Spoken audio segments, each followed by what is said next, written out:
xunuk xabarlar eshitamiz. O'sha hammamiz bilgan Cherchillni saroyidan bitta unitazni, ya'ni tillodan qilingan unitazni kimdir o'g'irlab ketdi, unga qarang. Birinchidan nimaga u amak imенно tilloga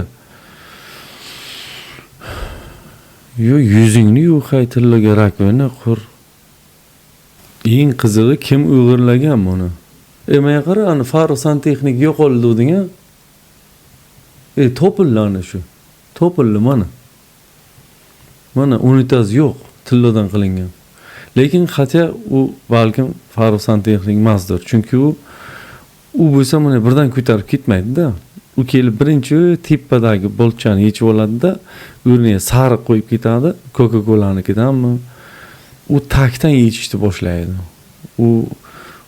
Agar men tanigan santexnik agar ishlasaydi, birinchi kunlardan agar pol yuvuvchimni sezish kerak edi. Arqa tarafida tishlangan izlar bo'lish kerak edi. Chunki u bir-ikki tishlab oborib lomga oborib tekshirtiradi. Qani tillom yo'qmi? Chota beranito deb ishonmaydi u. Tilloligini bilsa lekin u ham nima qiladi tilloni olib?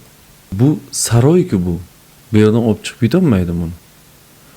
Bu bir bo'lsa bitta Jo'ram bor deydi, menga yordam bersin iltimos deydi, u stomatolog.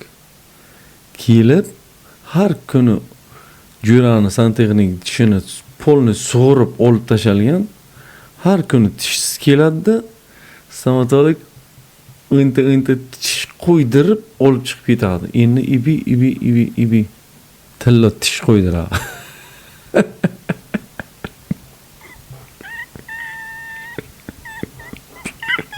Yoki bo'lmasam butun ham hech kim sezmasligi uchun u arqani sal kuchli qilish kerak. Har o'tirganga ozgina ko'tarib olib chiqib, unday qila olmaydi.